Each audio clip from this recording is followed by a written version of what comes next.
Haha, I haven't been talking this whole time. I muted myself because it was the only way to have the stream starting soon, not just like have all of my noisiness happen. But hopefully you can hear me now. Also, hi Sam, if you're there. I think I saw you just a minute ago.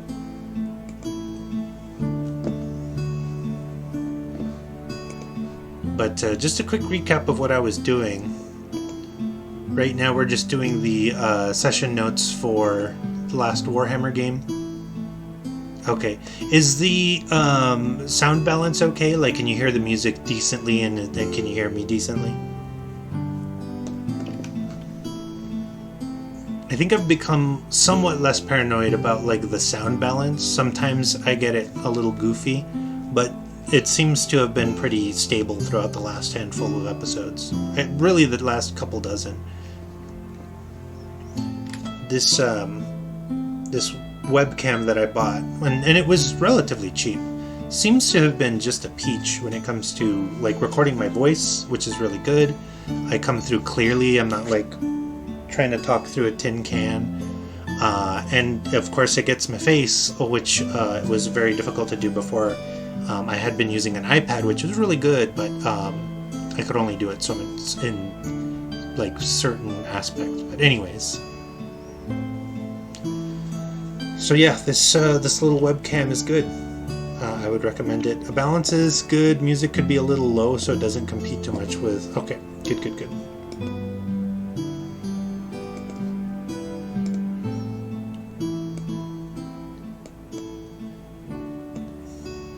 I've got it to about 75%. So next session planning, we have some stuff.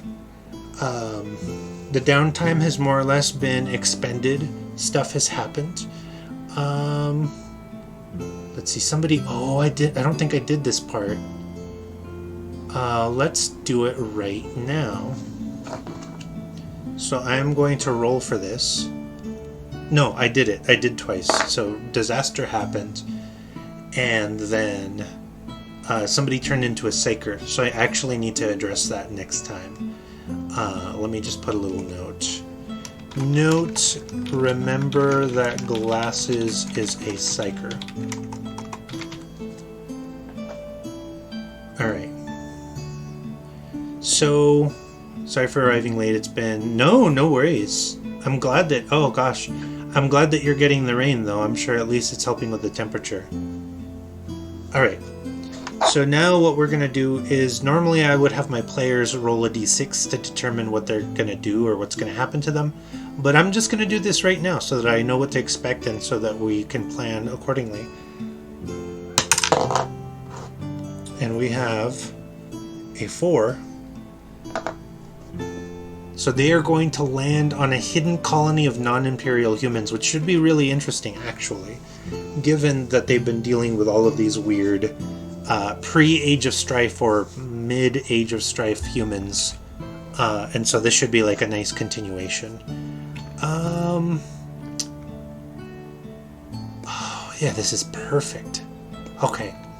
So Rudiger and Ansel land on an asteroid that, and then we're just going to strike this out or something. Let me see. Can I do that?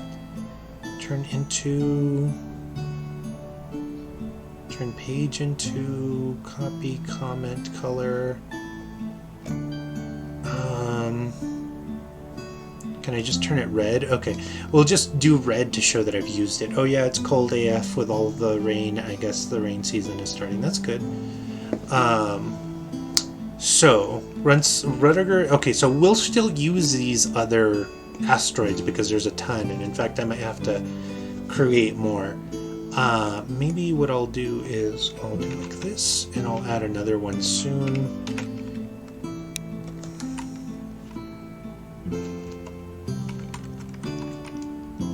I'll just put this in brackets.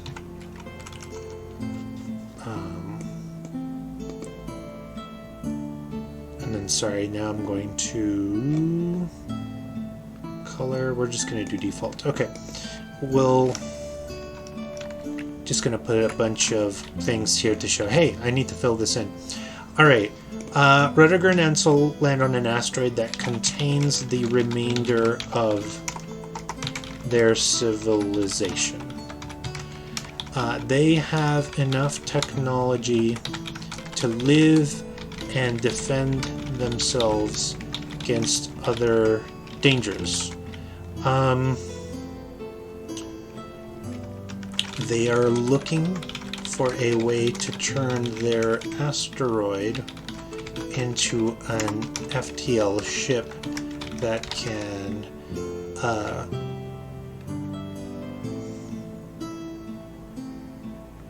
they wouldn't want to go to Terra necessarily, but what I think I will do is I'll say an FTL ship that can travel.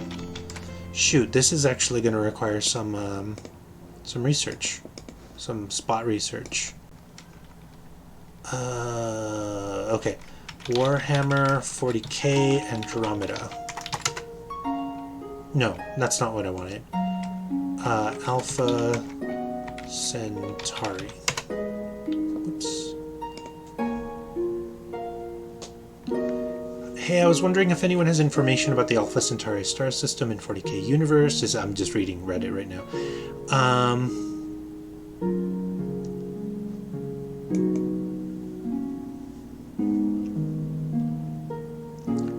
Fifth millennium, was colonized and terraformed. So yeah, there's not a lot there. Alright. It's too close. I wanted to have like a secret colony there, but it's too close to Terra. Maybe I do want Andromeda. No. Well, whatever. It's not super important. So they're looking for a ship that can travel to the Segmentum, not Obscura, Solaris, where there is another colony on an ancient star map that they want to try and find. 50-50 chance that it is still there. This colony was flung into the warp and was flung out approximately 9,500 years later. Spent 500 years in the warp. Only a small colony ship survived.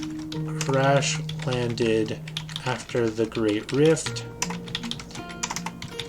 and settled on the asteroid.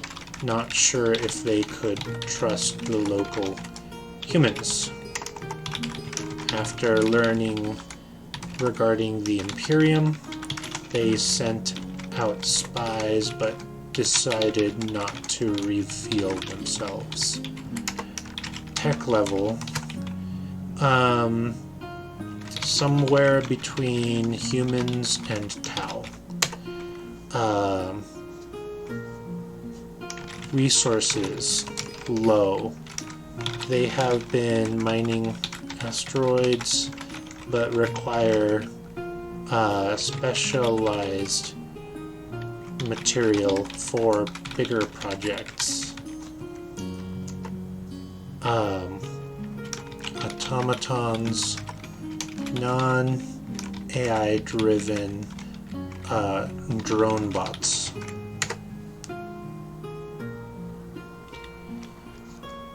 Let's see, population.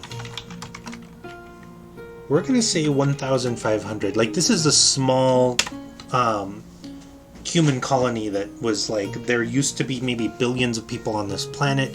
500 years of being in the warp did a lot to reduce them, and basically they shot a ship out of that planet. That planet's still in the warp, maybe with people on it, potentially.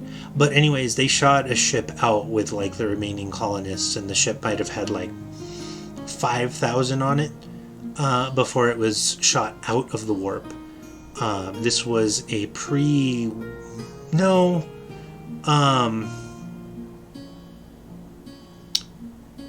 Lenny says, as for the quote of the day, definitely winter hands down. I am not built for heat. Go cold or go home. Plus, all my favorite holidays were during the cold season. I don't know if I feel up to doing them this year. That's why I said it in the past tense. Oh.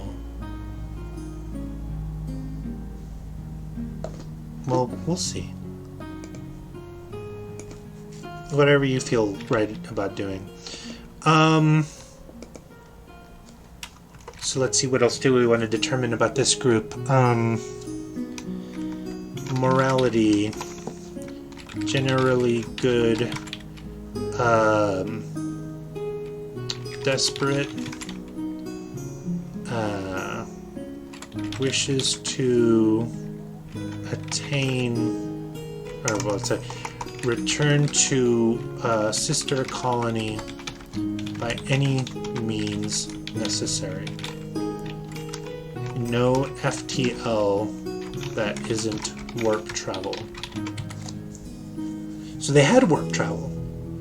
And one thing that I'm not really sure about is what happens if you try and warp travel while you're in the warp? I have a feeling that doesn't work, but I don't know. But we'll just say that for whatever reason, they could have even tried to warp travel and then they came out 9,500 years later. Who knows?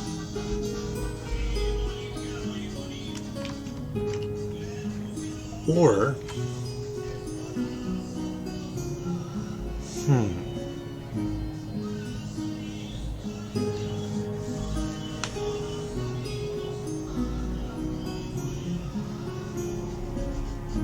no, that all sounds good. Okay, but yeah, that's good.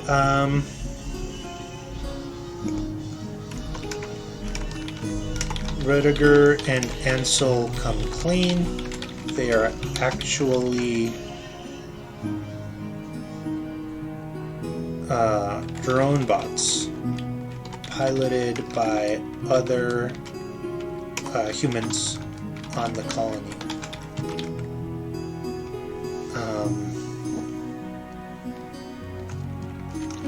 This is achieved by a series of solar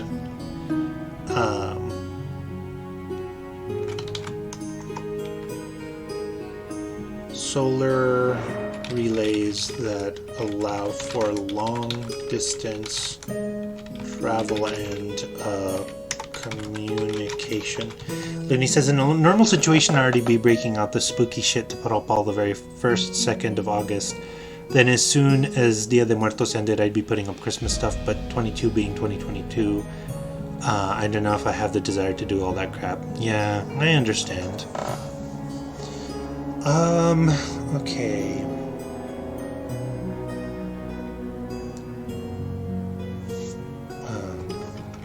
Actually, no.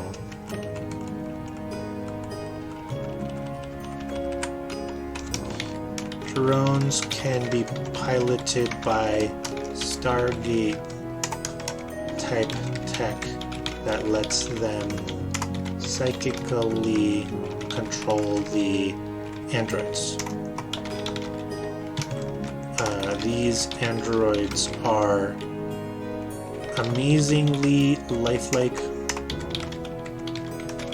and appear human to all sensors and such, because they have complicated bioorganics. So they're almost the opposite of servitors. So, as a reminder, servitors in 40K are basically humans that have had their brains altered by machines to be docile, robot-like servants. And then these androids, let's just call them drone droids. Complicated biomech humanoids made to look act human, can be controlled by psychers. who are keyed to them. So not just any psyker can control them. Basically, like, they have to conduct some kind of like a weird psyker ritual to imprint on the biomech. The biomech then responds to them despite any kind of distance. Drawback. This can sometimes summon the attentions of the warp. The good news is that it summons the attention to the androids, or the drone droids. So it's technically a low-risk, high-reward situation where it's like they can just make these things, send them out into the universe, and then try and figure things out, which they've been, and there's probably spies everywhere. But basically, these humans want to try and find a way to what they think is home, to a place that they think they're going to find kindred spirits. Rudiger and Ansel already know about Inquisitor. What did I say? I keep forgetting his name. He's right here. Inquisitor Tremaine Hortense and his crazy plan. They wish to either sabotage it or to flee before he enacts it. Their spies have learned that upon leaving Gilead, Tremaine will give an order to exterminatus all planets.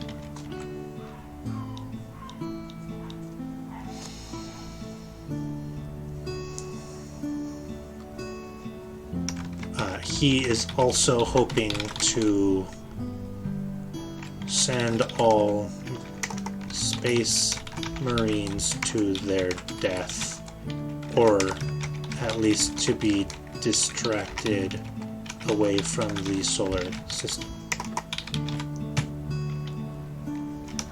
knowing they won't go along with the plan.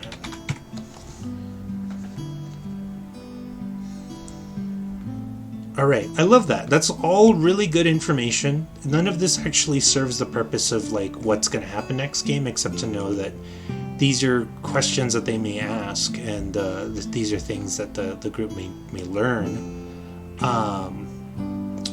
So where are we with this? So group signal. Okay.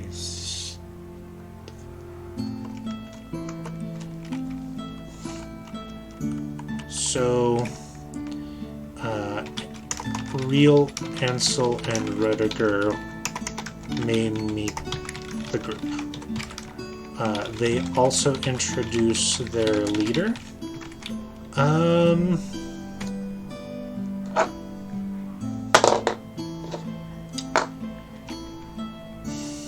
You know what I'm going to do here is I'm going to repurpose someone.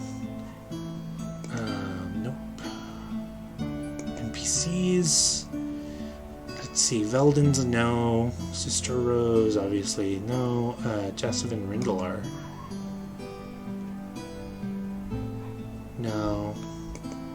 Cardinal Mechlin Tacidan. No. Tendrin Lasac. Did they meet Tendrin?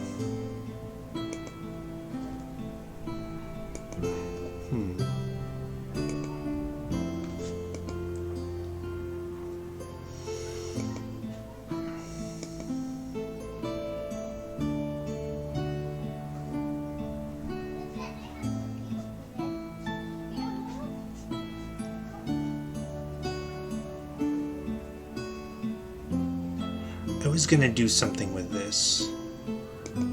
Let's see. I'm gonna just create someone else from whole cloth. Nefandis, Tefer. No. Nefandis,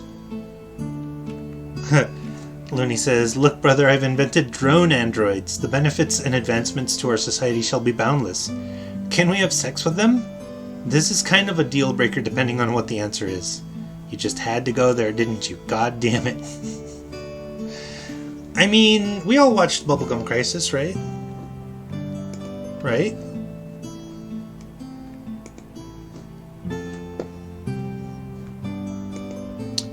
What? No, no icon, damn it.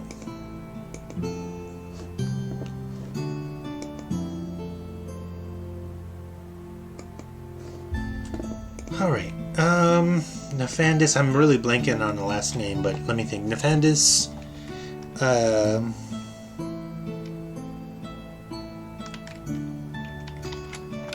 Ethermort. How about Nefandis Ethermort? Leader of pre-strife human colony on Garvardi asteroid. Looney says, "I watched the sequel series to Bubblegum Crisis. It was on Locomotion like 3 times a day." Oh wow. So that was Crash then, because it's weird. The whole thing is very amusing and odd. There was 80 Police, which I think was made after Bubblegum Crisis, but took place before. I'm counting the wrong direction. Well, whatever. I'm mirrored. But anyways, there was 80 Police, there was Bubblegum Crisis, and then Bubblegum Crash. Bubblegum Crash, I think, was like a 3 or 4 episode OVA. They were all OVAs, but Crash was a lot shorter than the other. And it was really, there's some interesting things about all of that.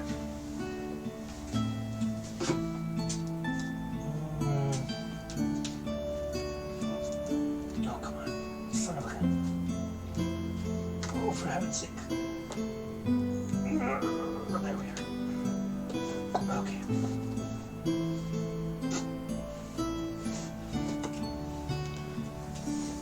So there was a Bubblegum Crisis role-playing game made by Art Talzorian. And I own all of the books. There were only 3. Let's see. Which one of these bad boys? Oh man, why is this guy so... No. This guy's not in great shape. I'm gonna have to get a replacement for him.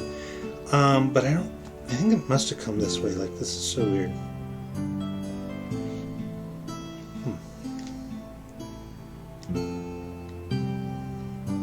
Sorry, there's a point to all of this.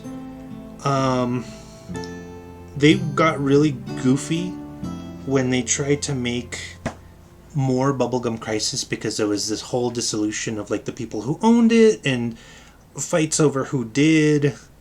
And the funniest thing is this. I don't know if you can see that terribly well, but this thing right here was supposed to be like some kind of like, it was almost like the turtle van. Sorry, the turtle van from Ninja Turtles. It was made to be a toy.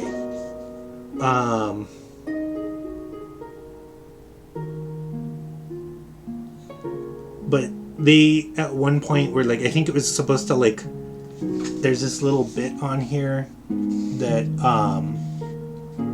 is like a kind of like a ramp, and it would like angle upwards and it would shoot the lightsabers out into battle. So it was a toy. It was just a toy. It was like a ridiculously shameless toy. Oh yeah, I gotta get another copy of that guy.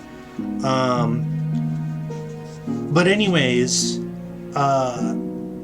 that was kind of the shameless ploy that they were trying to go for when they were making the sequel series, and there was a lot of fighting about, well, what is Bubblegum Crisis? Is it this rebellious punk cartoon about fighting the man and being like a team of female Batmans? It was like, I don't want to say Birds of Prey before Birds of Prey, but you know, it was like that. Let's see, but yeah, Bubblegum Crisis 2033 is the original series, and then Bubblegum Crash was the sequel series.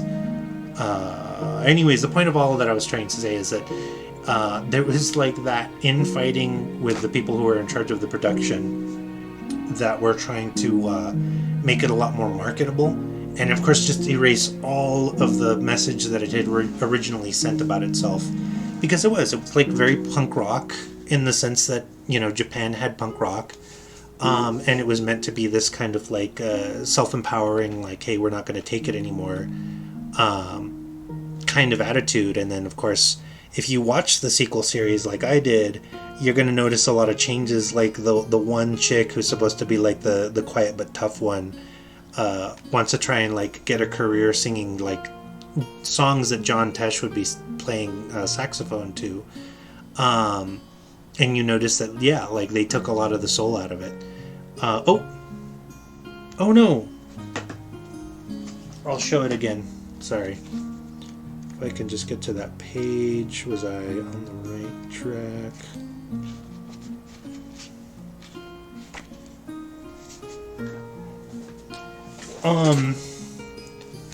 Art Talzorian, for their part, did a fantastic job of cataloging numerous different things, amidst like making a role-playing game and learning everything there was about like design notes and you know, lore bibles and so on. So they did a fantastic job of getting all of that going. Let me see if I can... No, I must have gotten the wrong book. Sorry, give me a second. I know I can find this deal again. It's like, out of this book, that was one of the things that jumped out at me, so to speak, was how wacky that was. But I'll show you again. Do, do, do, do, do, do, do, do, do.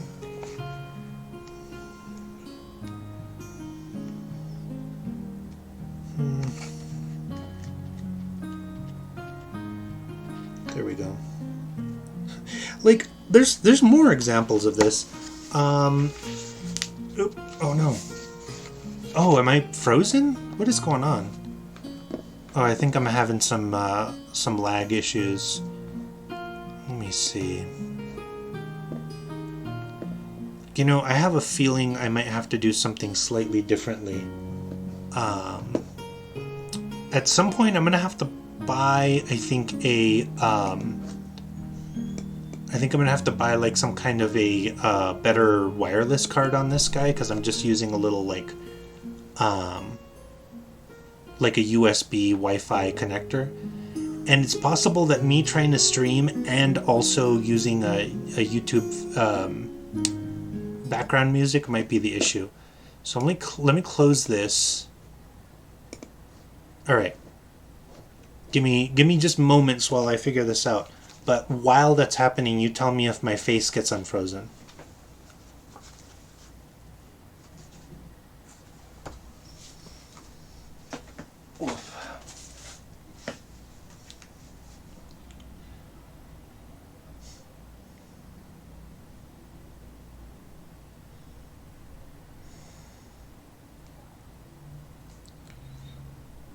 So this is kind of cheating, but let me see.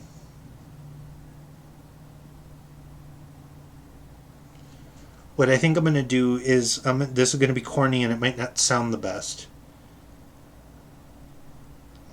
Let me try and do this so that it's like we're not just talking in silence.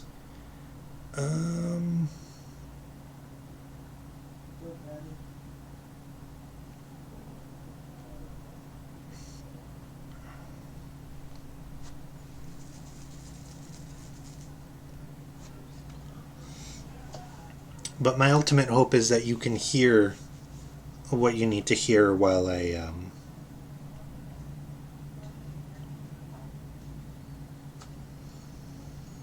get this going.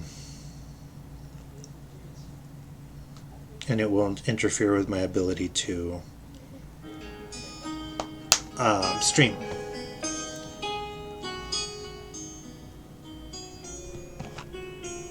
So I'm just running it off my phone, which is not doing anything to my Wi-Fi, ostensibly. Hopefully you can hear it okay, and it's not terrible. What do you think? Alternately, I might even like download it as an MP3 if the people let me, and play it that way. But that's for next time. Looney has my face unfrozen.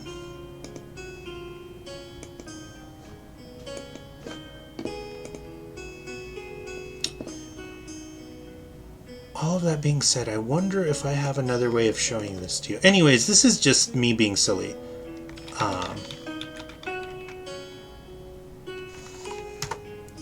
I'm being extremely ridiculous about all of this.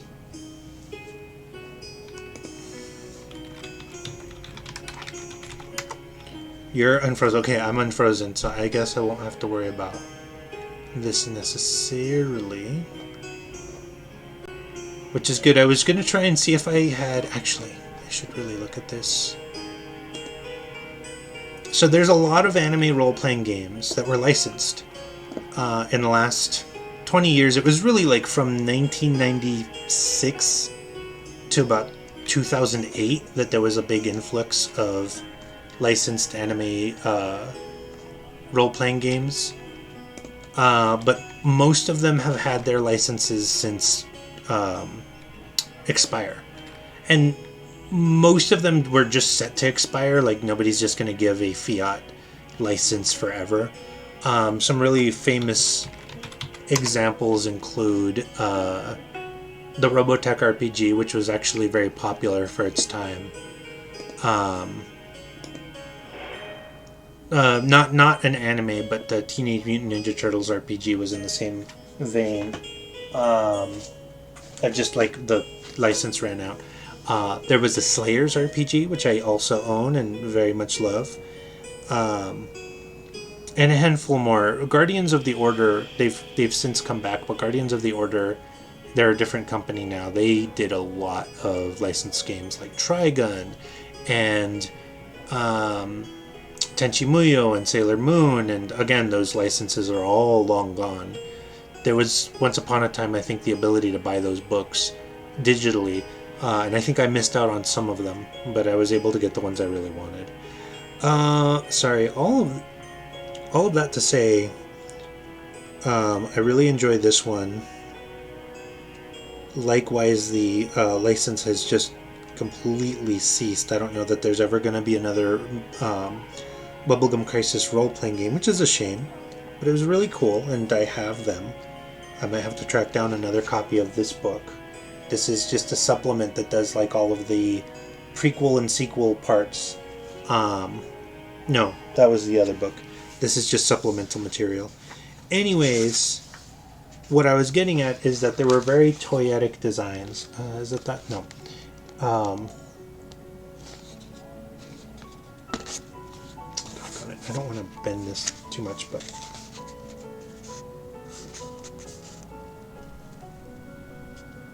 But as you can see, it's like it's a bike, but it also transforms into like a shooting platform artillery thing or whatever, which just seems super unpractical and silly.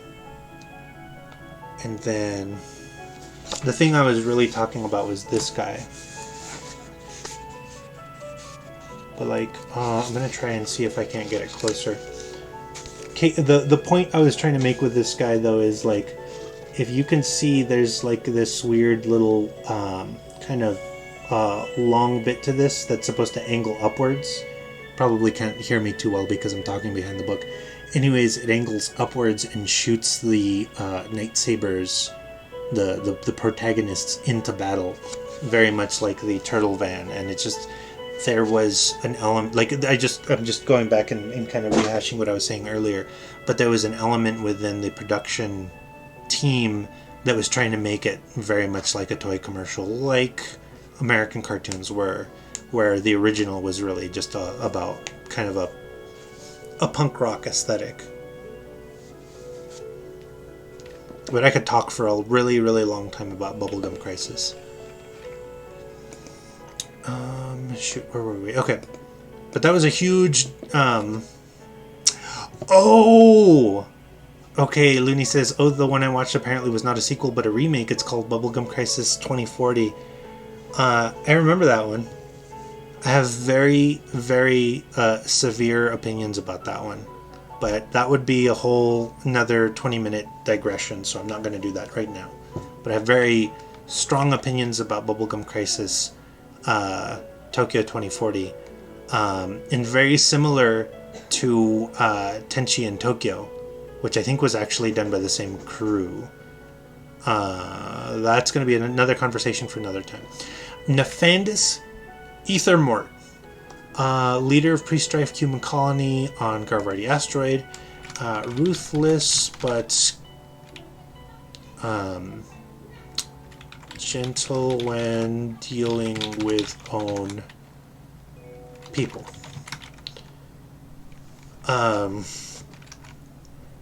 Old, around 280 years.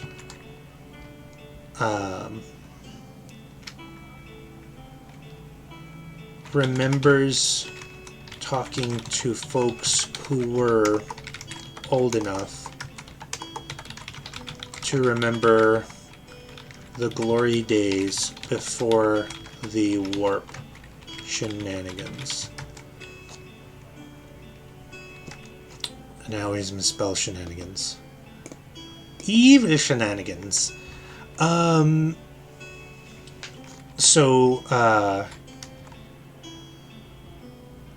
He is an imposing figure. Stone-faced.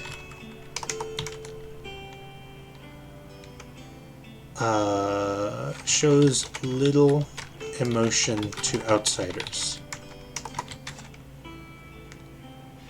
Looney says, I mean, it was entertaining enough. Also, the robot servants were called boomers, which LOL, LMAO even.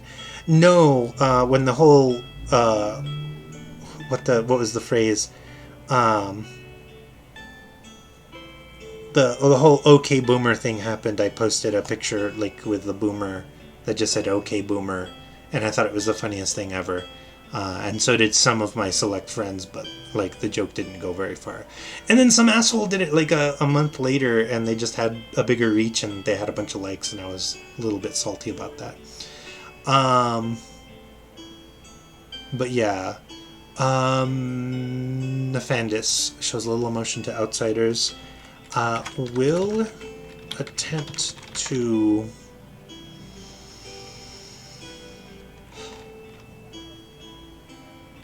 leverage the group to his own ends. Thankfully, there isn't much in the way of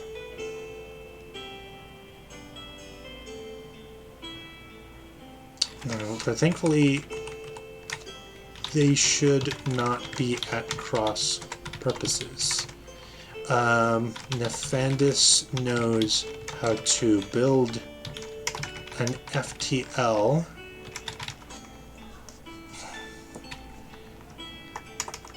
but it is experimental and untested. He needs the Catan shard, and in doing so may either create something wondrous or may doom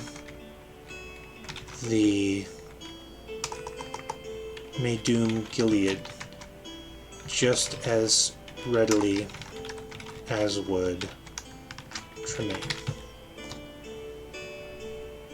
Oh no!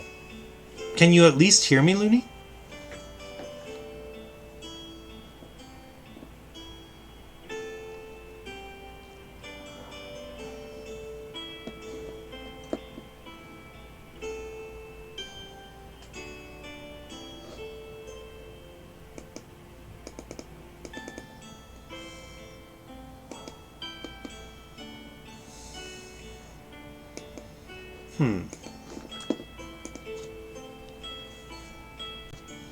I wonder what is going on. Like my internet connection seems to like wobble in and out of being capable. It goes from green, which is good, to red, which is not. and I'm not understanding why. I'm not connecting to anything. There's a small chance that Steam might be using some bandwidth that it shouldn't be. Oh, you know what? I bet you I'm downloading Windows updates.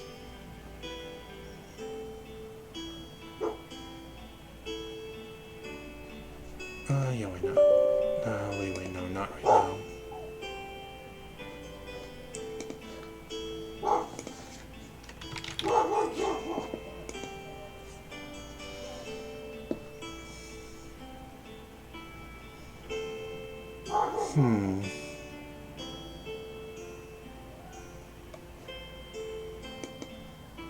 Okay, no, I'm not downloading updates. What is going on?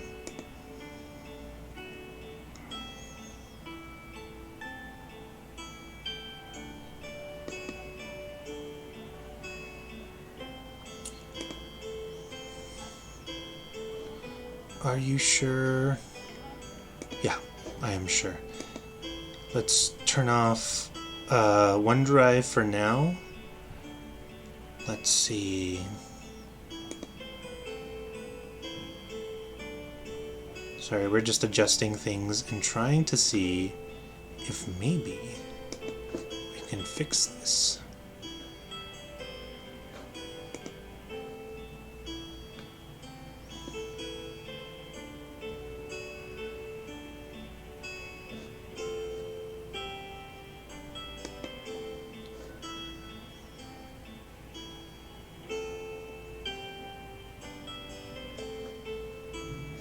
Alright, I'm going to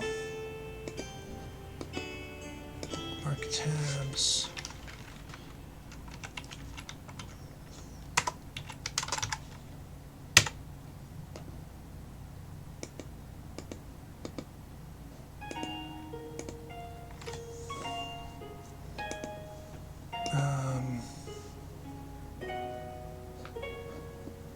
This is silly.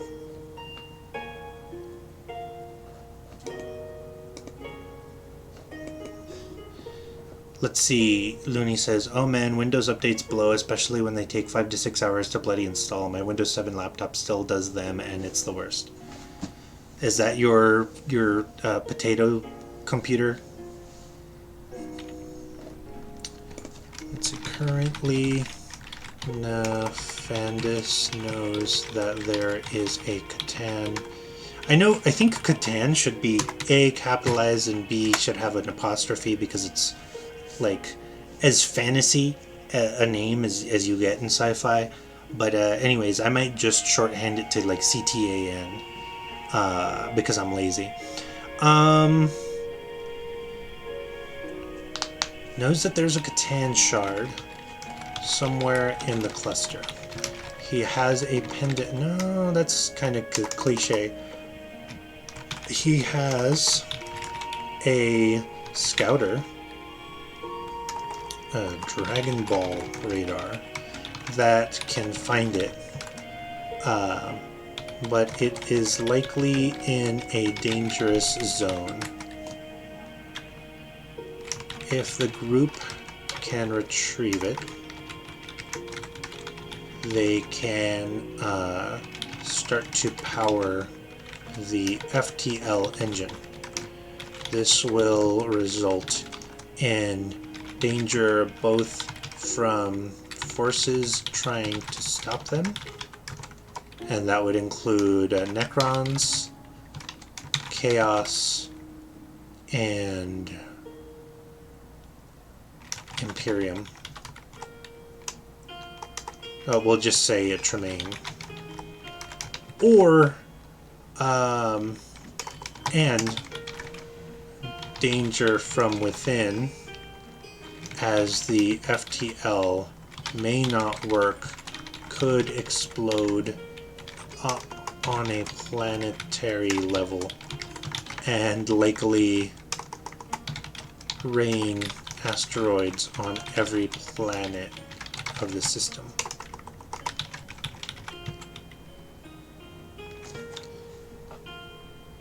Let's see, the Facecam window is moving now, but it's like a PowerPoint presentation. That's a bummer. Gosh, I mean, the my frame rate or whatever looks like it's good now. I've turned a whole bunch of stuff off, so hopefully it's just catching up. I don't know why it's being so goofy today. It's like I've done this before, and with this whole setup as well, but now it's back to being red. God damn. What the hell is the problem? Part of me wants to see if I can buy a 100-foot Ethernet cable and then just connect that from the window, which is ridiculous, but whatever.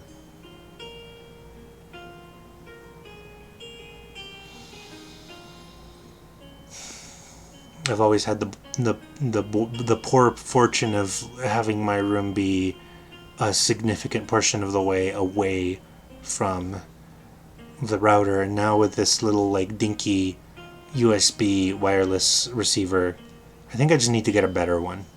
Maybe if I do that, but we'll see. We'll figure this out. Alright, where were we? We were talking about Nefandis. I think this sets us up. This is a really good movement. Let's see. Has tangled with El Viento. Link El Viento.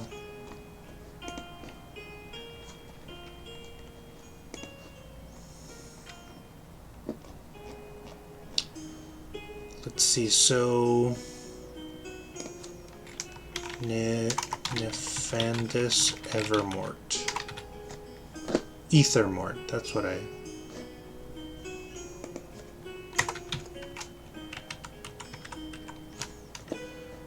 Link.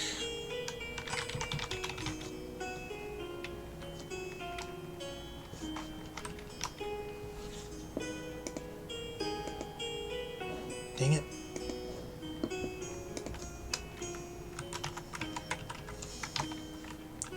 There we go. All right.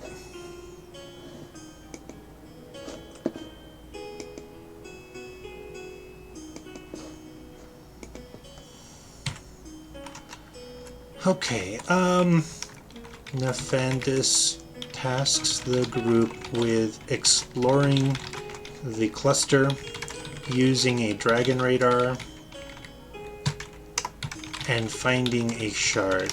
He is not shy about revealing the Xenotech, but also mentions that other forces are looking for it, including Necrons and Chaos, and even Tremaine.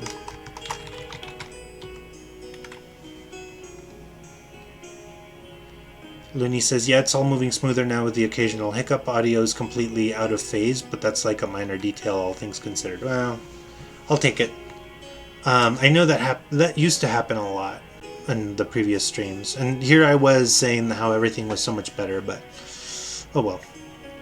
I also might need to restart my computer. I don't think I've done that in a minute, but whatever. We'll figure this all out. I might have to go back to my old methodology of restarting my computer. But also I got really hubristic in that I thought I could run all of this with my 59 tabs of Firefox going at the same time, and I think that was honestly probably the lion's share. It was mostly that, I'm sure. Anyhow. Alright.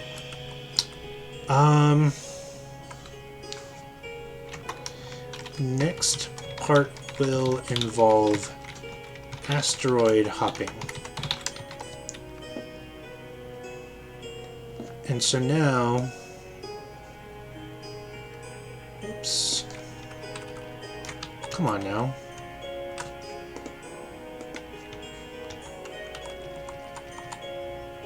Oh, whatever. Actually.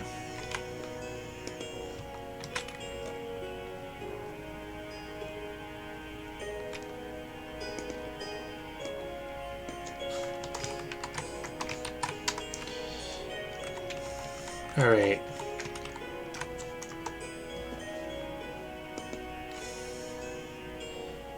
So Chaos Place, Dark Mechanics Laboratory. Actually, now we're going to have to add a Necron Tomb World fragment. This planet exploded. Cause minorly important. And now belongs in this cluster. May have once been a planet in Gilead, but became sundered. And now only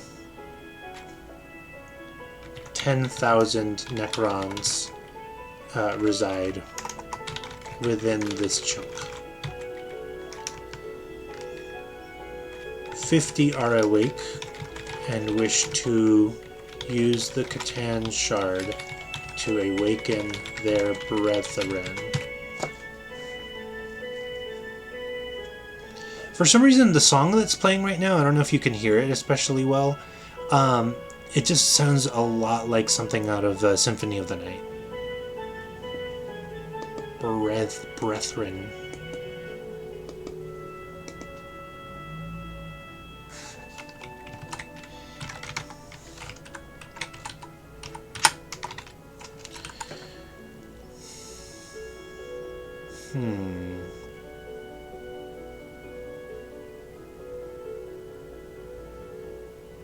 What would cause a tomb world to explode?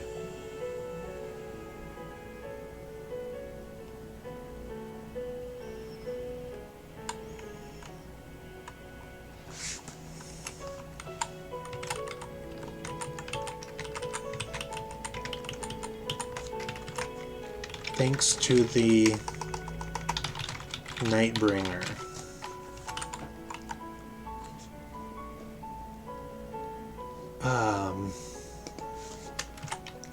Also the Deceiver? Actually, that's...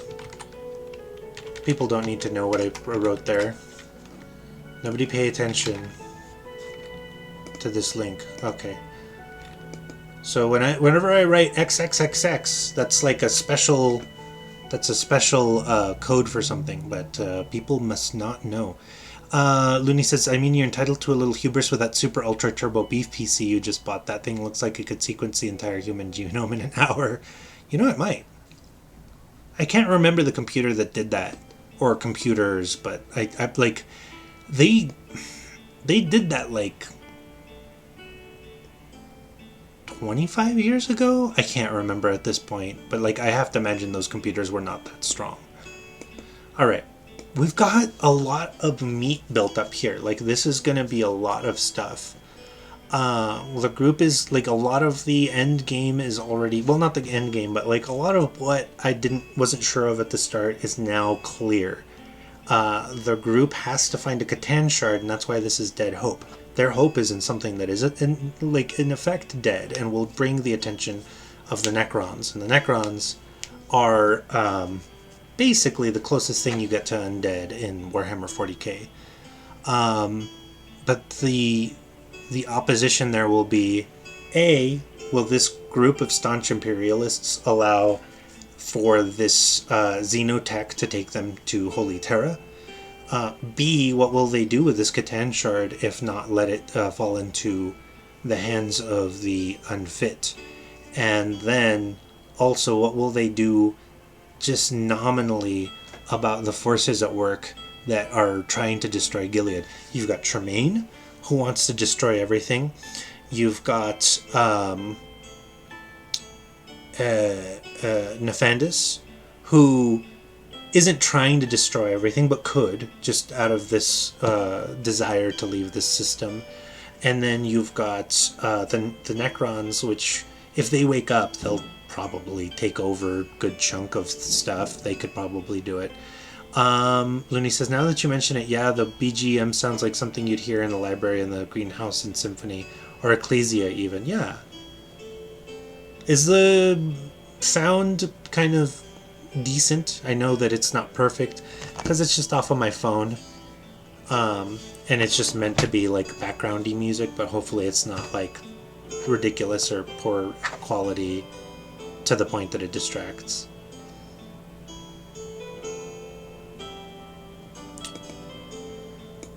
Alright, livable place, Septiphon.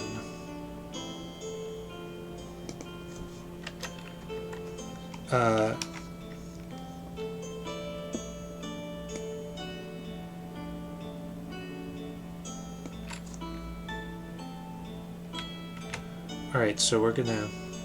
Oh, come on. There we are. After, working with Nefandus,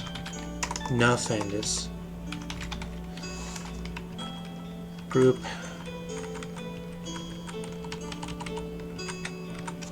is directed to start their search on an asteroid named Septiphon.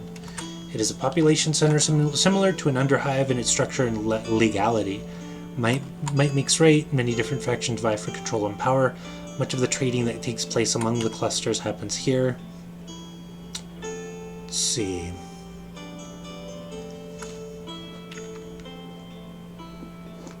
Did I name the Corsair? Is that one of the guys who's here? Let's see. Jasavin? Bounty Hunter, nope. Cardinal, no, definitely not. No. I'm gonna have to create this Corsair Warlord.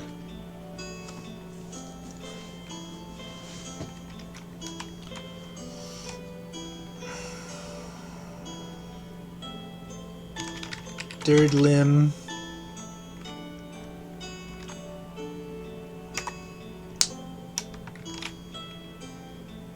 Wakus.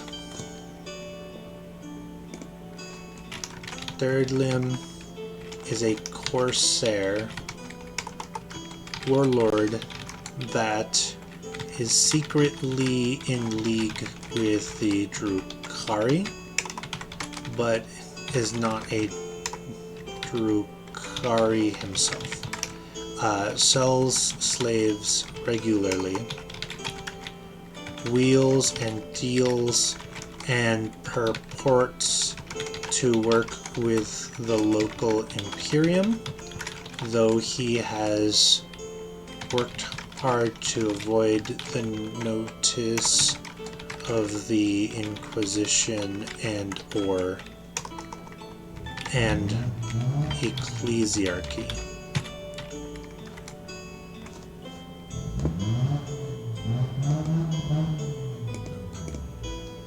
Looney says the sound is fine, and not only that, it is now perfectly synced, all systems green. Fantastic.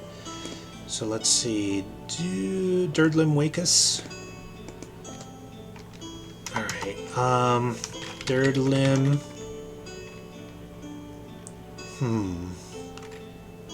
Is also a double agent.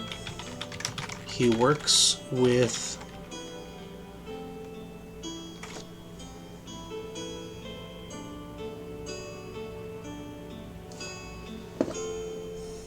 he really should be a villain. And I'm gonna move him into the villain spot.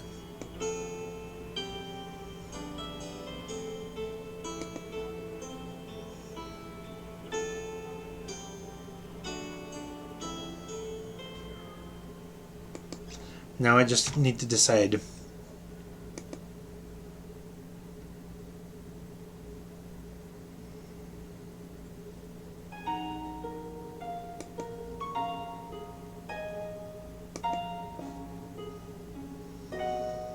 Because Vankris Marrowcrack.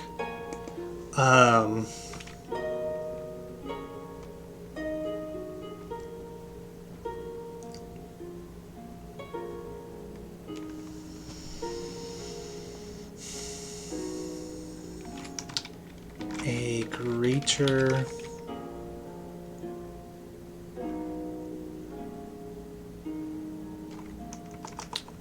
Daemon, Prince of Khorne. Sorry, now I'm kind of stuck in a mode where I'm not sure who to tie to who. Oh man, there's all these characters that I haven't even introduced.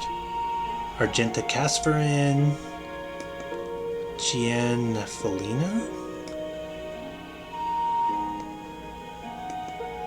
Oh, I already have her. She's already the person on Septiphon. Oh man, so then who's Durdlam Wakus?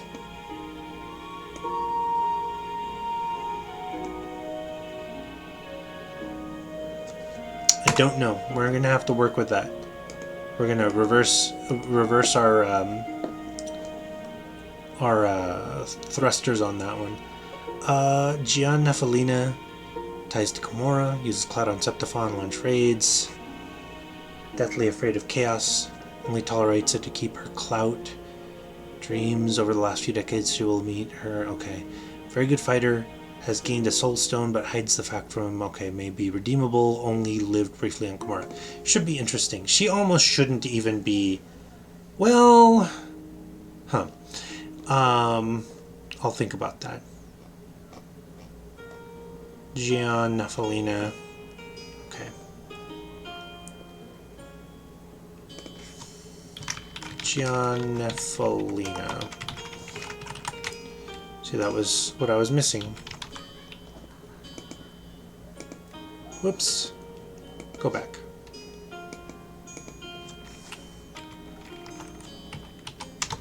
With ties to the Drukhari nearby, secretly a launching point for... Okay. Slave trade happens here. Many humans are at risk when visiting. There's even a human farm where humans are raised specifically to be sold to the Drukhari. Surprisingly, they are giving good and happy lives until such a time. That is important because the Drukhari want to cause pain. You can't cause pain to a... basically like a clone slave. Like if they're just raised in misery, they're not going to know what joy is. And they're just going to give you like, you know... cage-fed chicken nutrition. Looney says, the BGM also sounds like something you'd hear in one of those calm, emotional, plot-heavy scenes in the old Vampire Hunter D OAV from the 80s or maybe the 97 Berserk Hanimu. Yeah, I would agree with that. It definitely has that, like, feel of, like, something that's emotionally invested, but like also whatever you're watching has like that grainy videotape quality. All right, so we've got a lot of good stuff. So complications in Septiphon.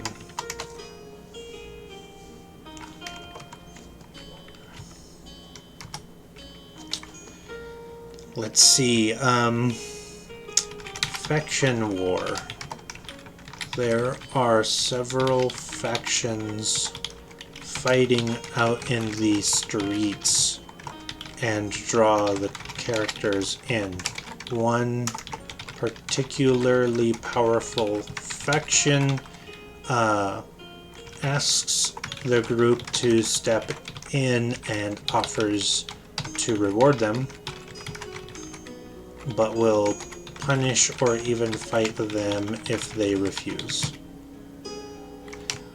May instead turn their backs and sell the group out to a weaker faction depending on the situation and dealings. So faction war is one possible outcome.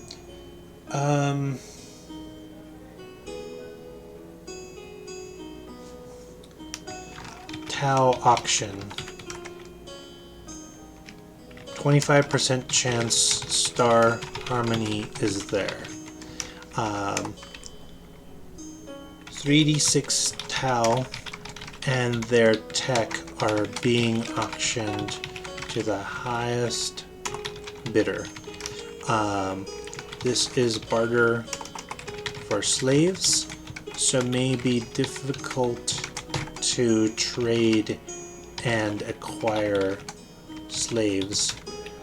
Drukhari group likely to purchase them, and only hope is to catch Drukhari as they head to their ship. Big fight.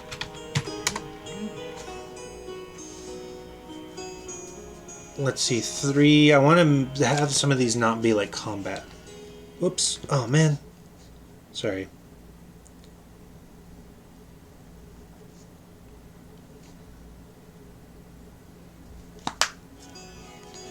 Alright.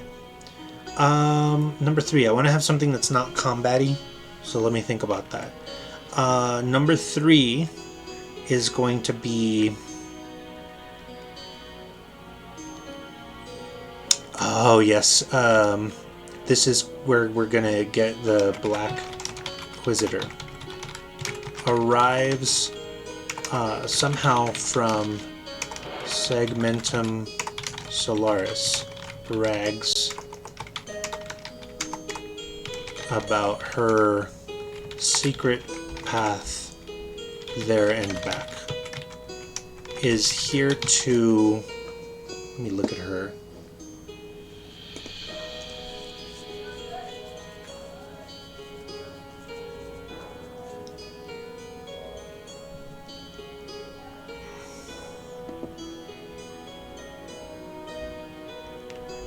Quisitrixie, who is quite insane.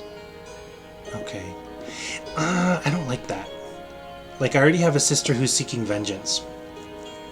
Maybe I wrote this before I had to make that alteration with Brithandilia. I just like the name Inquisitrix Trixie, but that's kind of corny even for 40k. Anyways... Okay. I like this, though. I can work with this. So, next session planning. And I've spent a lot of time on this. I know I had that little diversion with Bubblegum Crisis, but let me see what we can eke out of this, and then we'll work on other stuff, because I am way behind on my planning. Okay. Is here to investigate the rumors of a Catan shard.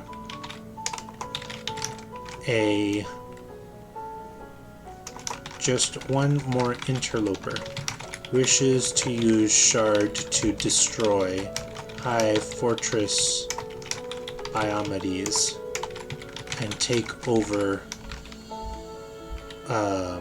Gilead from Hortense.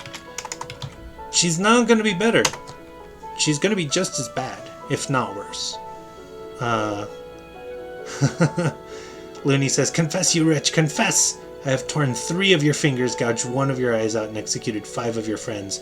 Why will you not just break? Sir, that's just a Monday routine. Am I supposed to feel anything about this? Well, shit. Yeah, that's exactly right. And the Drukhari are just pain monkeys. They live off of the pain, because if they don't live off of the pain, then they get sucked into Slaanesh. So you're absolutely right. Like, if they try and like raise these pigpen Monkai clones and cause them pain, they're gonna be like, okay, this is like modestly more painful than living in a tiger cage and being fed gruel. Whereas you grow someone who's like, or you find a group of humans that are like happy and know what happy life is, and form bonds and enjoy a happy life together, even if it's under captivity or whatever. That's still gonna get you a much improved meal when it comes to the emotionality of it. Which, if you've ever watched the 2007, I want to say, Stephen King's The Mist, the movie adaptation, like, the ending of that movie is way more fucked up than like all of the supernatural things that happen in it. And I think that's a really good example of the kind of thing the Drukhari would probably do. But I digress once more. Next thing, we're really going to start to bring in a lot of stuff. Sighting of El Viento. El Viento and his forces attack the outer defenses of the Septiphon, causing all of its defenders to band together against him. This could be an opportunity, but is likely to result in a tactical retreat by El Viento. Which I have to figure this out. Shoot. Is El Viento... Come on.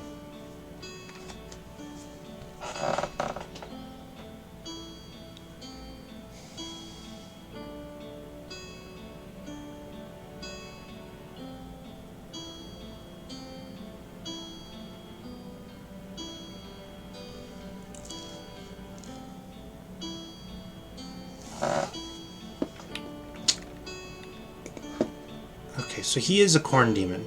El Viento is. He's just pure anger and spite. And I've gone too far.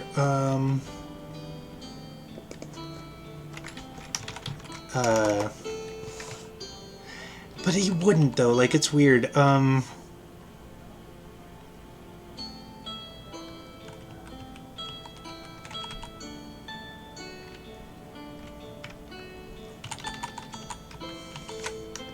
El Viento's handlers leading him towards a nearby orc asteroid to distract him from a potential loss.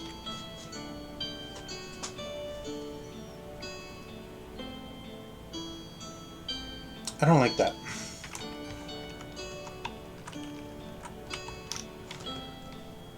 This calls for more research.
Let's change this. I'm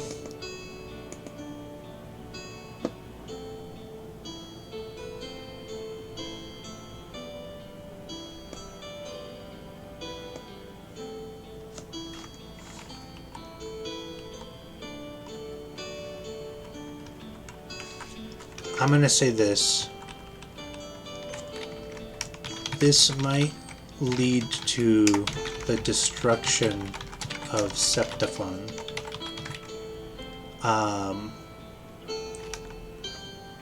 Elsewise, it might lead to El Viento going into a torpor.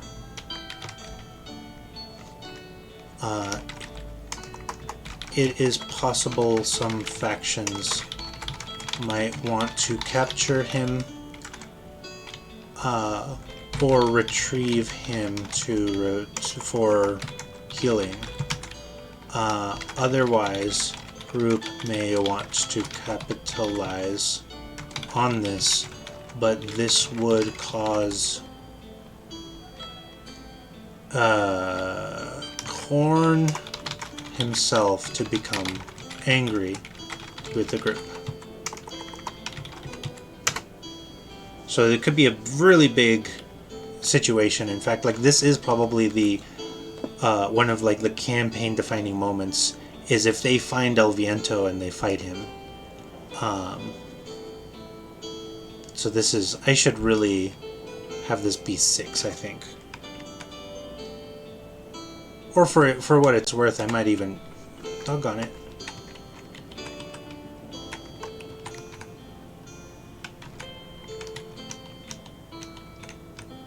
X. Okay, come on. Do not be difficult. We'll make it 1, because of course the roll of a 1 is a bad thing in this game, so this is probably like the most consequential one. Faction War, Tau, Auction, Black Inquisitor. Alright, I might do another one of these tomorrow, maybe? I don't know. So I feel bad that I'm taking up all this time with the Warhammer. Alright, so we need to do another one. Argenta, Casverin, and her assassin are nearby. Perhaps an attack happens while the group is navigating the market.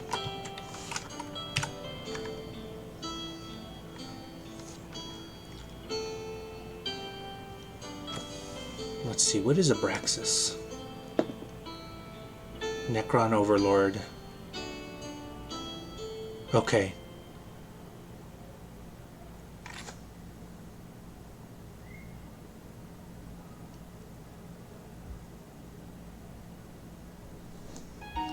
So everything seems to be coming together quite nicely.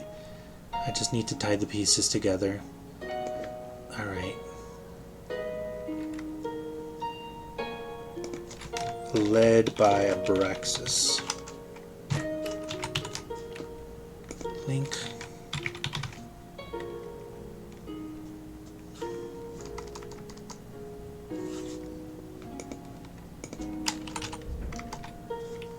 Okay.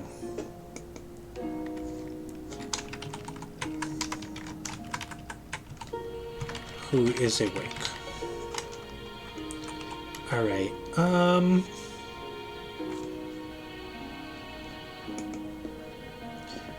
So conversely, 6 would be a really good thing. STC auction. Same as...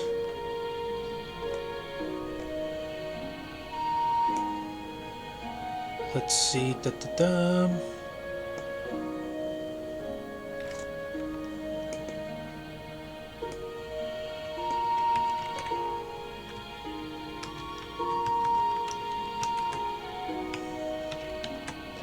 Alright.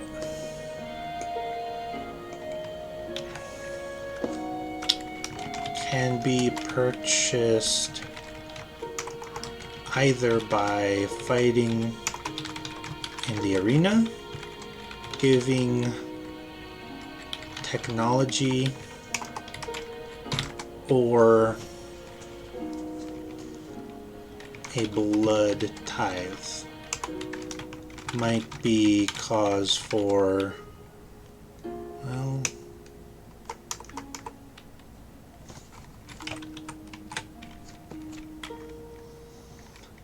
a quest, giving technology or blood tithe. Yeah, that sounds good. And then the quest would be like going to a dungeon. We'll even say that. A quest, plumbing a dungeon in the asteroid cluster. Then this part is going to be like Phantasy Star 4 when they go to fight King Lashik. Brother, how goes the raising of the happy human stock? Our inevitable feast shall be glorious. I don't know, brother. The female offspring has taken to hugging me whenever it sees me and called me Uncle Weirdo. Can we keep it? Promise to feed it every day. Brother, our commitment to pain, suffering, and misery is no laughing matter. We must... Is she wearing pigtails? That is adorable. You know, the nut's funny. Like, I could see a Drukhari having, like, a pet human. That's completely something that they would do. There's some really bad implications there of, like, emotional abuse, which would probably, like, happen daily, minute by minute. But, like, I could see that being a thing. That's hilarious, though. I could see, especially some of the old Warhammer, I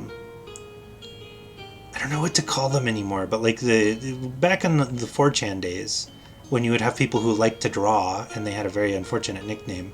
But it, like for the Warhammer draw folk, let's call them, I could see them doing something with that. Like it would be a whole comic just about the adventures of Drukhari and Human Child, and it would actually be like weirdly saccharine. So we're gonna throw this STC thing back in here. It's nothing of huge consequence, but it could be really neat. Could be something that the characters might like. Would also appreciate them to the locals, helping their cause. Maybe also the dragon radar points to the dungeon? Question mark. Okay.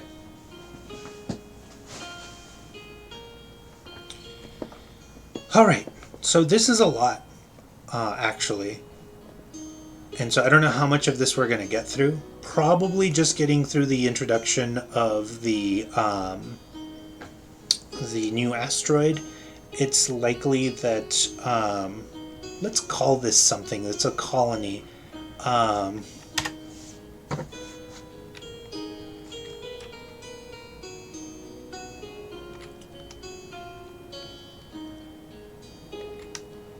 Colony ob Fuchsia.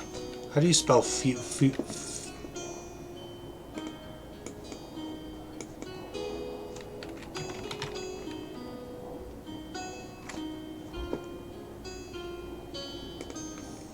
I was close.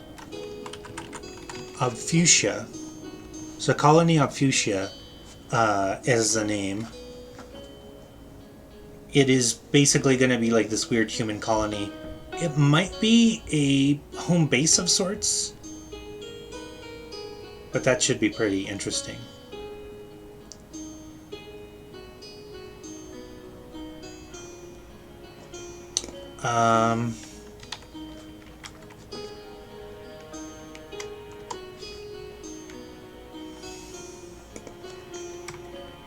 Secret. Rudiger and Ansel are only actual humans on Colony Fuchsia. The remainder are fakes. More drone droids to throw off the scent. Yeah. Fuchsia is spelled like fuchsia. Or fuchsia. But fuchsia. Alright. Which, by the way, you were completely correct on that coloring, or the spelling, but I just like to say fuchsia. Alright, we have a lot, and there's a lot of really interesting things here. And in fact,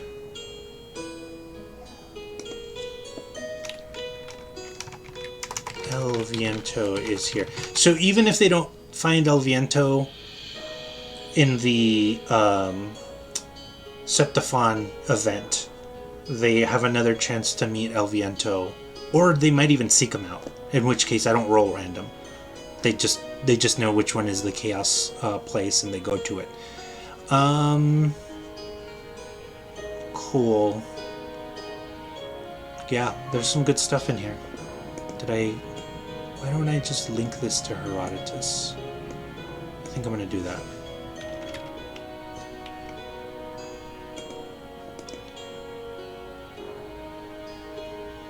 Okay.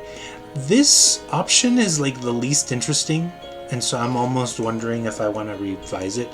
You know what I'm going to do is dungeon! Maybe this is where the Catan shard is. Webway gate may still work. Leads to unknown planet in the webway. Is a secret exit to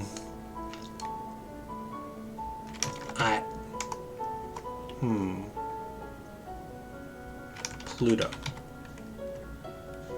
used by what is her name again? Black Inquisitrix Gethsemane.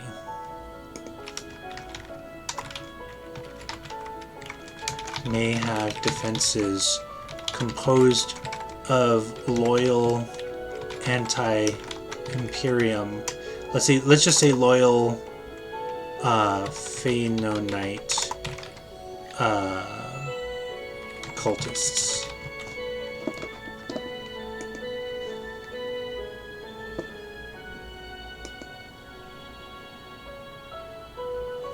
Yeah. Yeah.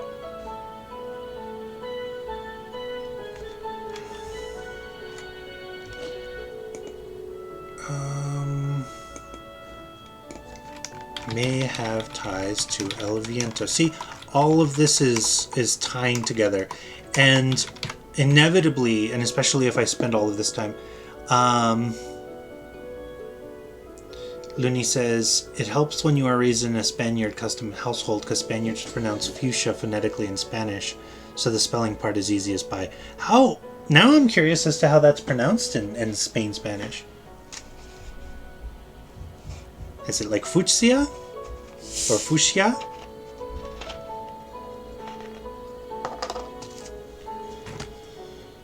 Oh, I have not had a beer in a minute. I wonder if I should mix this drink. Also, I've not had a mixed drink in a minute. Alright. Wow, we're almost at 2 hours. This is crazy.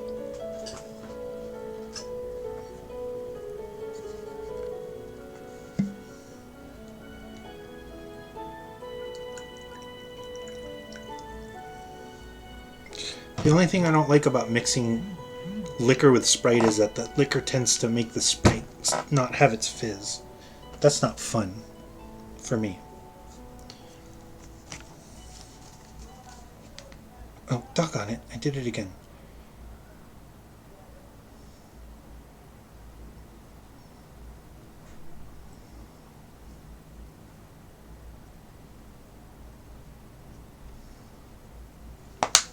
Alright, so there's a ton, but as I was starting to say,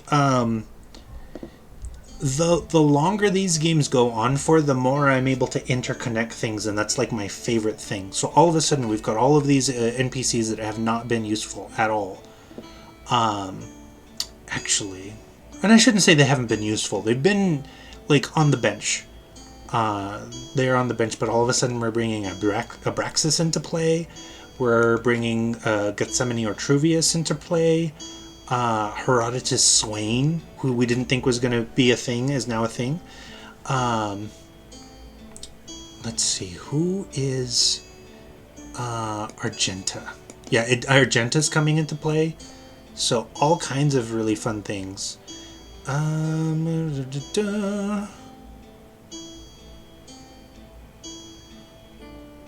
Interesting, okay.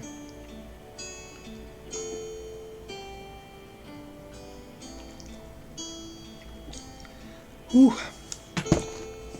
Okay, that wasn't so bad. It still had some fizz. Alright. Okay, so some fun times. Some excellent things happening. I think we're good. I think that sews us up for next session. We've got a lot of very interesting things happening. A lot of irons on the fire. Even if they just spend the next 8 sessions dealing with the asteroid cluster and trying to figure out, like, navigate all of that, that'll be great. And the FTL drive will not be the last thing, whether or not they decide to actually create it. The attempt by what's his face? Not Jerdlim. The attempt by Nefandis to create it, to use that Catan shard, whether or not he's successful, whether or not he gets his hands on it, is going to get the attention of Tremaine Hortons. Tremaine Hortons is going to show up. Hortons will actually come into conflict with oh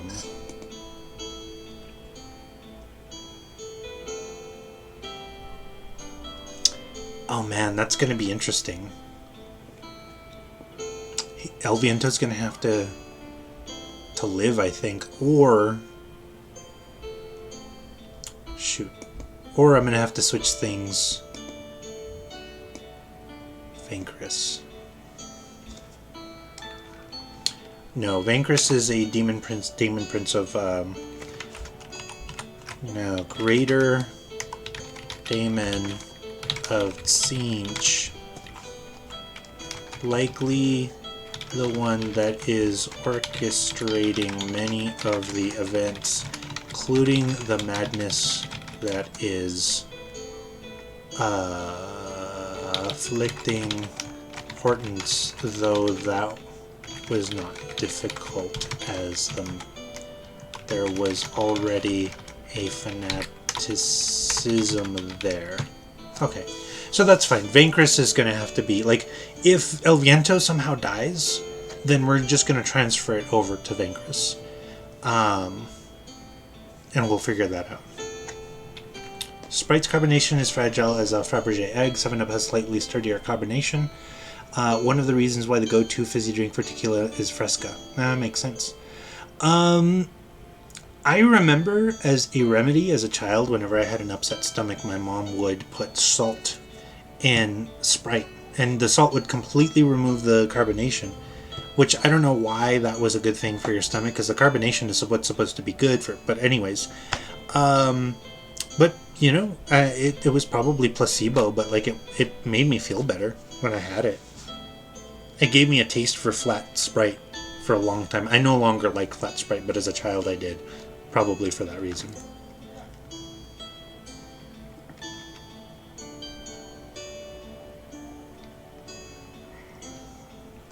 Ooh. Okay. Alright. But as mentioned, I'm perseverating here. Warhammer 40k is done, and I've got a lot to work with, so I don't think I'll need to worry about it as much. I've already created a number of NPCs. Dawn of Thay is defunct. I haven't gotten a chance to talk about this, but we finished the campaign. It was a little weird and a little rushed, but we did it. So I'm actually going to move it to down here, I guess.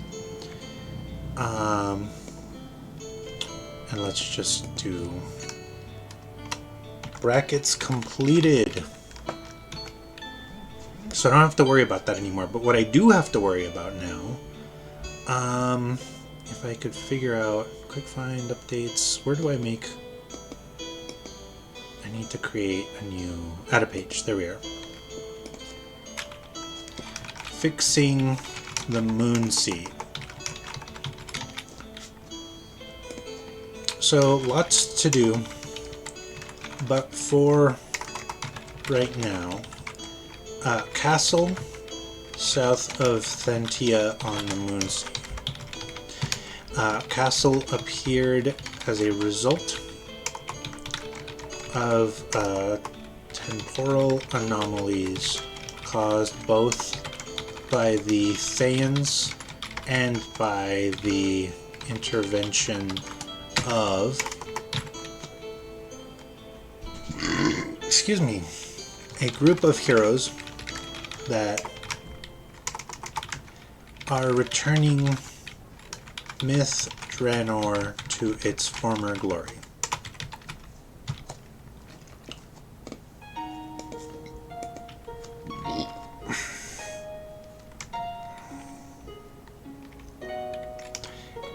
Draw from 3 things.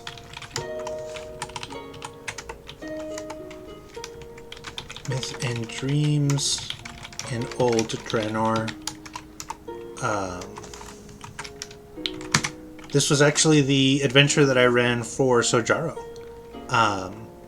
and some folks on his Discord server. And a lot of that has to do with the Moonsea area and temporal anomalies, so I'll have a wealth of things to kind of inform my decisions. Also, the Bane Ale series of adventures. Presume original to have occurred.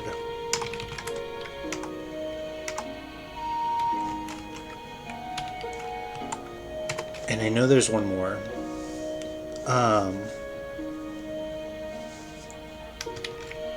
Dawn. So the game that preceded Dawn of Fae. Valindra may intervene. Also, the main driver for this is a Modron, single Modron, who wishes to see things fixed. The group will hopefully let the Modron advance to where he can impose law. And in case you're wondering, Modrons more or less look like this. Let me see if I can put this on the main. Nope. Yes, no. Come on now. Listen, fandom.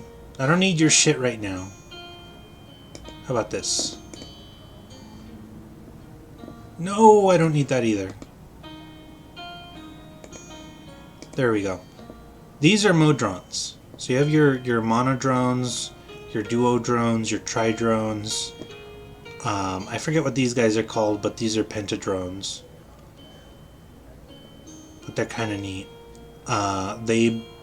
They are inhabitants of Mechanus, the plane of law, and so their desire is to make sure that when something is fucked up, especially temporally or dimensionally, they come and fix it. Let's see. Looney says, I don't know. Mom's remedy for an upset stomach was ice cold mineral water. Drink at high speed. That will invariably make you throw up literally everything, therefore removing the thing that is making your stomach upset from your body. Wow. I've never done that one before. Although I could see that being highly effective in that sense. But yeah. I know that in extreme situations they'll give you like that weird charcoal thing to drink, and that will evidently absorb like toxins and so on. But there's all kinds of weird stuff. In fact, there is like a Chinese remedy. I want to say Chinese because I've gotten it from like the advisement of Chinese doctors. Something called stomach curing pills, which I think do in fact contain some kind of charcoal agent. But anyway, that's digressing. Modron has a name, and it is 11578. No, let's give him a better name.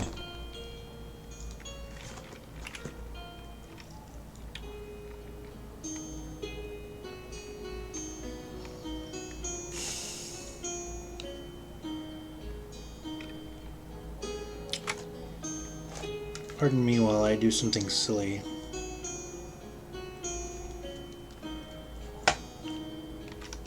Hal 011 will change designation to Hal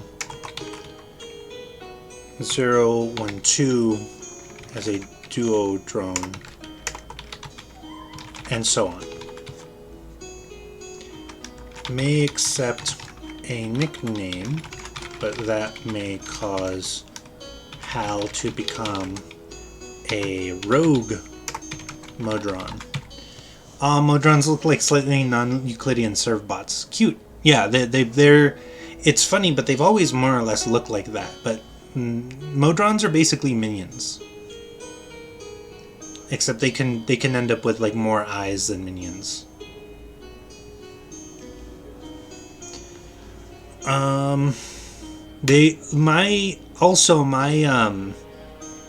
My internal headcanon for Modrons is that they speak Cubert.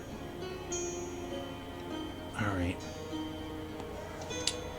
Hal will attempt to find the danger zones and cleanse them. Each zone may, let's see, has a 50% chance of advancing him. Each zone will also have a danger. First one a Slod, next one, who knows. Always a being of chaos. Maybe the last one, well, no, I'll think about it. Consider chaos dangers. When I say chaos here, we mean like the dimension or material or the plane of chaos, which I want to say is, it's different from in Warhammer, so it's not like chaos equals evil like monsters, but chaos is more like just roiling primordial power. So slods are things that come from the realm of chaos. I can't for the life of me remember what it is.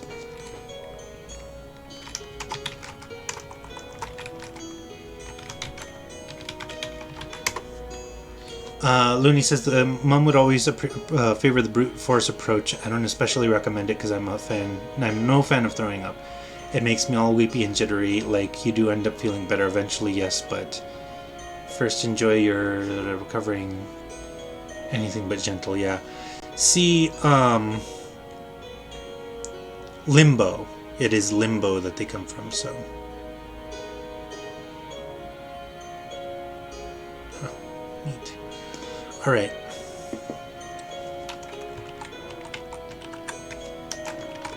Limbo denizens. Alright. We still, well, we're gonna start next week. Actually, I'm starting 2 games next week. And we'll talk about the other one. Come to think of it. So, Cloying Darkness. We should move this up here because the time slot has changed. I've done a lot for Cloying Darkness, and I probably need to do a little bit more. Oops. NPCs, Blade of Darkness. Oh, that's going to be so cool. Barud, Stella, Zarath. Panther Moon Whistle. Kragnus Safon. Gropni Sidefang. I wish I would have known what I was going to do with Gropni Sidefang.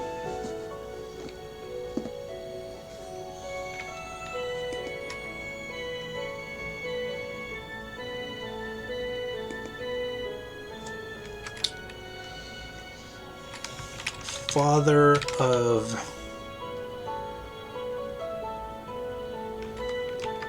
Actually, the Maw Father.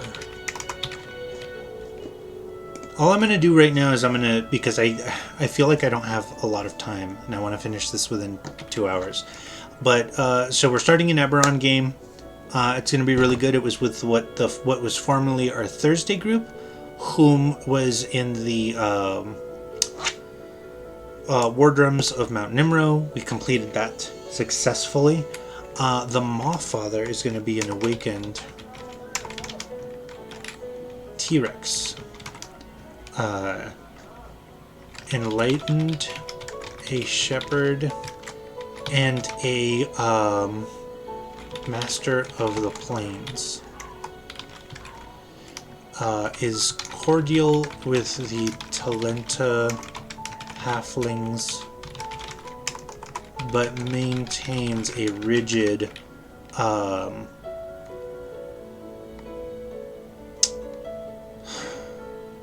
what's the phrase I'm looking for? He maintains a rigid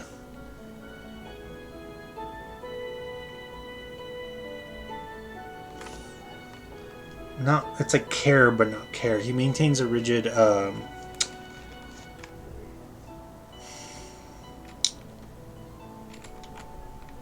conservation of the beasts that reside on the plains. He organizes groups to rout poachers and does not suffer idle hunters. If a hunter should get permission to hunt on the plains, they either have to petition the halflings or the Maw Father.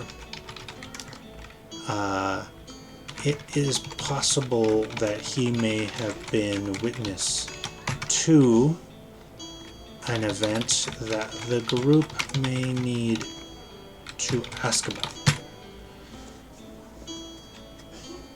I like that. The Maw Father. Regarding the brute method, and I didn't even show you the Maw Father because I was like in that weird editing mode where it's like all askew. Anyways, I've always been that kind of like brute force person, specifically for myself. But like if I ever get like mouth sores, I'll just pour salt on them, and it hurts a lot initially. But I would rather have that initial spike of pain than just to deal with it for like weeks on end.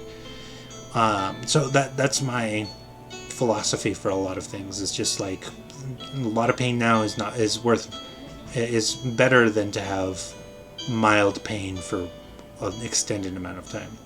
But that's just me. Alright, the Maw Father. We still need to do a recording potentially this weekend. I say we, it's just me. But I need to do a recording of like a transatlantic accent horse race announcer. Except this is going to be the let's see, first session. It's going to be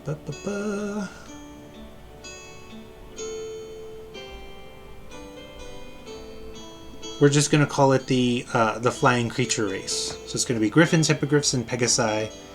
I think somebody said that it should be other creatures too, but like, for instance, Perryton would be too difficult because they're not exactly like made for taming. But anyway, all right, all good, cool. Cloying Darkness is it's ready. I feel like I need more time with it, but we'll spend more time with it. Given that the Dead Hope game is now going to be less cumbersome because we did a lot of work today, then we should be good. Let's see. We just did this yesterday. So we're just going to say 7-6. So now 7-13. Dealing with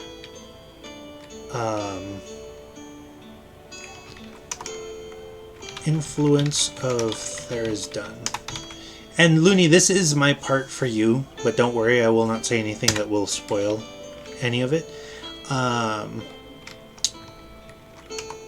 Corruption of nature lingers. May have to do with Zoo in City. Also, mortal corruption creeps in may haunt boat. I think that's vague enough. Looney says, taking notes for when we move together and you get an upset tummy.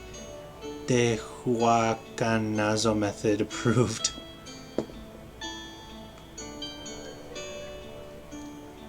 Let's see. Okay, so Wild Beyond Witchlight. Hobgoblins, Hag, Leadership. So, I don't know that we're playing tomorrow. Actually, I should ask that group.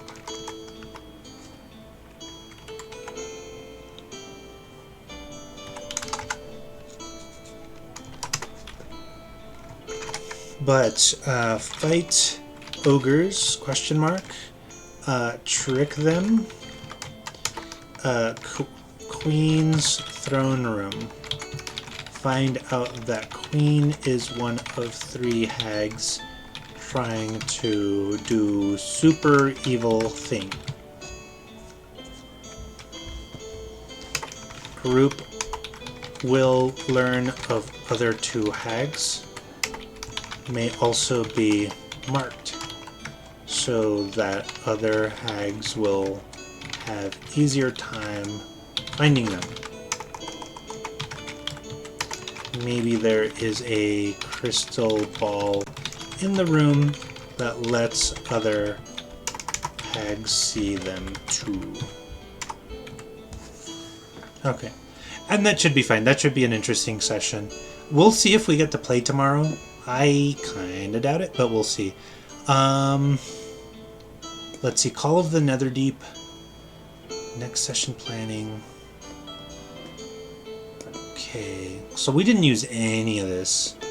7-8. Group and Betrayers Rise. I should capitalize that, but I'm lazy. In a room full of traps. Might find neat stuff. Going to be really deadly from here on out. May have to rely on rivals. There's not a lot to plan because a lot of it is in the book. So this should be easy. Reminder. The primary villain of this chapter is a ghost who is trying to maintain corruption. Is it a ghost? Actually, I want to make it a devil. He's trying to maintain corruption of Apotheon. Looney says, oh boy, the party's going to be met with a Resident Evil outbreak type scenario. Please God, no giant mutant fleas. Please, por favor. Wait, what? Which party's going to be met with a Resident Evil outbreak? Alright. Tyranny of Dragons. Next session planning. Let's see. 7-9. Oops. Group and Van Berlin. Presume it has been cleansed.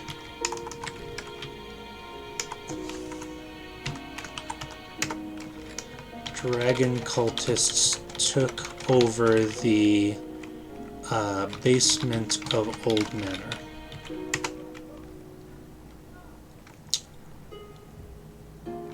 This may be the final stand of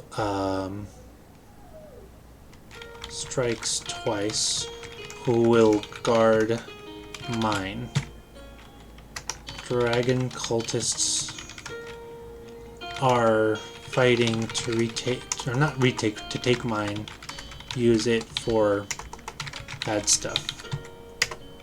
Group will have to fight Strikes Twice, then dungeon inside mine, then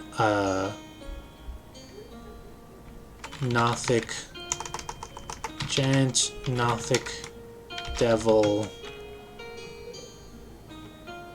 Dragon thing. That's easy. And in fact, I actually literally have maps for that, so that should be really cool.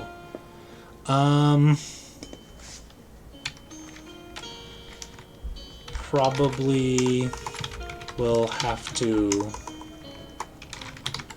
Sheesh, I'm gonna have to pull those maps out then. Probably will have to fight through Manor to get info on mine.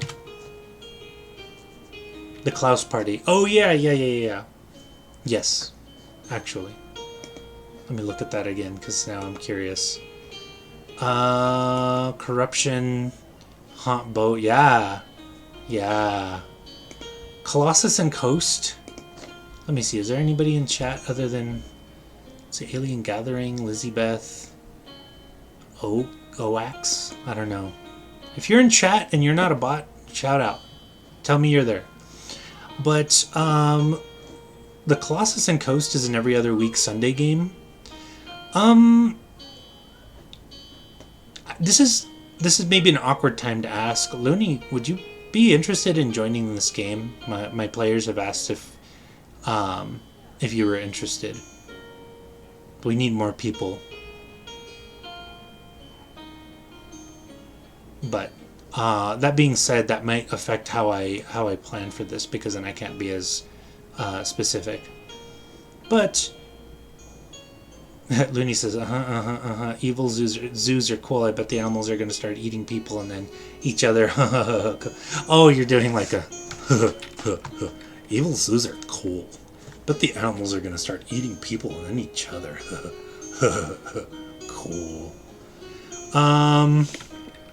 But Colossus and Coast, succinctly, is about kaiju. It's very Pacific Rim, except in a fantasy world. So all these kaijus are waking up, and now they're going to have to figure out what and why. One thing I am going to do is